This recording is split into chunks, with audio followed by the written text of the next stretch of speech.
Il y a des révolutions qui sont positives, il y en a d'autres qui sont plutôt appauvrissantes. Et quand on fait le compte effectivement de l'impact de la taxe à 75%, il y a d'abord un impact chiffré qui est très important, c'est 82 millions d'euros supplémentaires d'impôts à payer par les clubs de Ligue 1.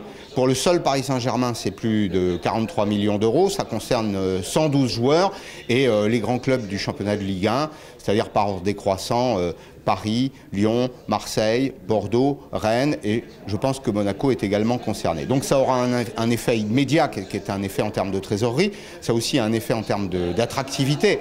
Ça veut dire que le championnat de Ligue 1 est de moins en moins attractif. La menace, c'est que la France ne soit plus qu'une immense pouponnière où on élève de bons footballeurs qui iraient ensuite chercher fortune ailleurs. Et puis le troisième élément qui est important aussi, c'est que les investisseurs qu'on appelle aujourd'hui dans le football français, ils ont horreur de l'incertitude, ils ont horreur du zigzag fiscal.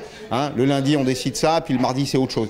Donc le climat, la confusion aujourd'hui autour de cette taxe à 75%, c'est très mauvais pour le football français et pour ceux qui veulent y investir.